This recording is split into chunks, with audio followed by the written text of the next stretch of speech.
Hey y'all, it's David Ducker coming back at you, and today we're going to be talking about the Amber Order of Beasts. That's Warhammer Fantasy Roleplay, Amber Mages, Beast Mages, Wizards, son, you understand, Druids, Shamans, they have many names. Warhammer is the best magic system I've yet to see in terms of the flavor behind it. The mechanics are very strong. Actually, they might be the strongest mechanics I've seen as well, but mechanics are easy. It's the writing that's the hard part. So hopefully I'll be able to do one of these videos for every order of magic. But let's start with the Beast Mage because we've had more of them in our campaign than others. So what is a Beast Mage? A Beast Mage is someone who wishes to seek communion with animals. They want to become an animal. They want to be as close to an animal as possible. Right? So not only is that mechanically reflected in all their spells involve turning into an animal, taking on aspects of an animal, or communing with an animal, convincing an animal it's your friend, communicating with it, convincing it that someone else is their enemy, making it perhaps stronger. Just as you can pull the animal out in yourself, you can pull the animal out in an animal and make it even more of a paragon than what it already is. So, mechanically, this is what they can do. But philosophically, it all makes sense. It makes perfect sense. And it informs the role-playing of the character. Because they want to be an animal, they are going to step away from the trappings of civilization. They don't care about fashion. They might not wear many clothes at all. They don't care so much about hygiene. So soap and perfume and bathing, that can go by the wayside. Because animals don't have any of that. They might not care for the culinary arts. Cooking their food doesn't matter. They would, in fact, rather eat it warm because it's freshly killed. Preservatives in their food, they don't want to get with that. Same thing with like art, music, dance. Most animals don't engage in such. Some of them engage in like a mating dance of sorts, courtship. But and you could even argue some of them have like music, like crickets, bullfrogs. But it's very different from the kind of music that humanity would profess to. Also, human beings, what separates us from the animals? That's what they want to get rid of. That's what the Amber Mage can do without. So we got this, the opposable thumb. That allows us tools. So the Amber Mage does not want any part of tools. They don't want a tool in their life, and they don't want to use any either. But also, we have speech. So Amber Mage doesn't want to engage in that. They want to rely on body language, the way they look at you, the way they move. That should tell you everything you need to know about them.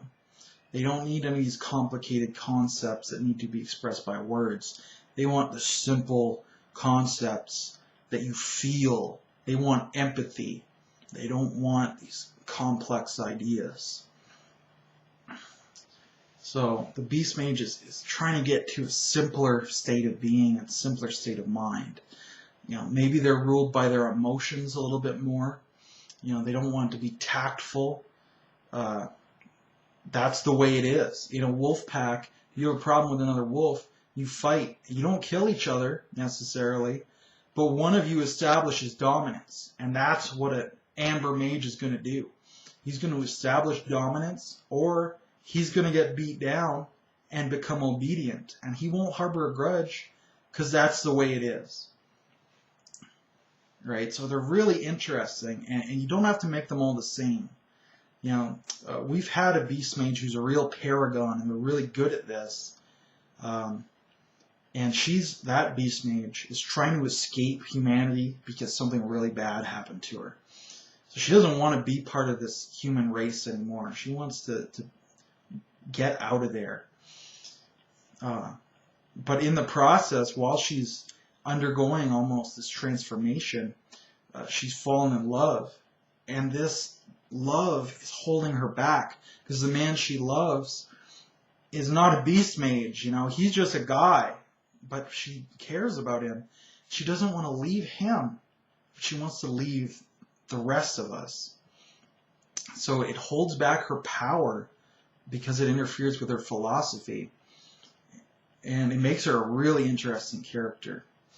You know, she's already kind of interesting because of that trauma that she underwent and that she just running away from it. But she's even more so that she's having trouble escaping humanity. But you could bring in a character who's the opposite. Instead of running away, you know, maybe they're running to being an animal, and they're just savage and sadistic. They don't want to have to play by anybody's rules. They want to be the alpha male, their own boss. You know, and if they have a problem with you, they want to just tear your face off with their claws, because they have claws, because they're an amber mage, son. And, you know, you can get this testosterone-infused character, and that works perfectly well for a beast mage as well. And those are generalists, you know, as far as amber mage goes, but you could make it specific. Have someone who wants to be not just an animal, but they want to be an eagle and fly through the sky. You know, so they're studying this eagle. Maybe they have an eagle, you know, familiar or companion by their side, more than a pet, more like a friend. And they're trying to emulate this almost totem spirit of theirs. And, you know, what's that going to do? If you compare someone who's studying, let's say, a skunk versus someone who's studying a bear versus a mountain lion, those are very, very different animals. And someone else might have like a mouse or a praying mantis, you know. So this can give you so many different tools of characterization. We have one beast mage who just has animals all over the place. She's got ferrets in her backpack. She's got a owl that follows her around. She's got a big dog. Well, it's actually a wolf. She's like, you know, the count is like, oh, it's just a dog, don't worry. And everybody's like, it's clearly a wolf, Count. Your Grace, please. And he's like, don't worry about it. She has the beast under control. And because he doesn't really understand, it's not control. It's communion. She doesn't command it. You know, if anything, she seeks to have her desire for what it is going to do be the same thing as what it was going to do anyway. You know, not to let you change the beast, but to have the beast change you. That's part of their philosophy. So it's tremendously interesting, and it spawns so many characters and concepts, and to me, plot hooks. You know, and I mean, just turning into animals is so awesome. You know, Anderwood did a video about druids for Pathfinder, and he talked about, for him, in order to turn into an animal, you have to study it for 24 hours. And I thought that's great, and we should use that for our game, for the Amber Mage. And of course, when you transform, you know, you may leave your clothes behind, which can be really interesting too. Not to you as an Amber Mage, you don't care. You know, that's you naturally. You have no shame at all, unless you're like a low level Amber Mage and you're like not very good at your philosophy. In which case you probably don't have very many spells that could turn you into anything anyway. But other people will react to that. You know, maybe they'll make you wear this huge cloak, which is what Veneda did. She had this huge cloak, and she turned into a bear, and the bear would still be wearing the cloak because it's that huge, and all her other clothes would burst. And then she turned back, and she still had the cloak on because the Count insisted that she keep that cloak on. She doesn't care, not at all. She's a really powerful beast mage. She's in communion with the totems that drive her.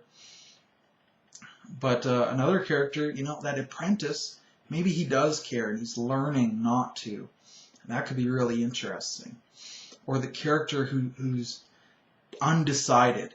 Should I become an animal, leave humanity behind? Or is there something redeeming in humanity? Maybe I should stay. That's a great character. You know, that's almost too complex for an NPC. Unless you make him a really recurring NPC and keep him around forever. Like, but that'd be a great PC. So anyway, that's my video on the Amber Mage, the Beast Mage of Warhammer Fantasy Roleplay. You know, it's the best magic system. It's got the most fluff, the most philosophy. The mechanics are excellent as well. I'm not going to shoot down the mechanics, but let me know what you think of the Amber Mage. If you've seen them done well, done poorly. If you do them differently, leave that in the comments. Do a video response. And until I hear from you again, good day and good gaming.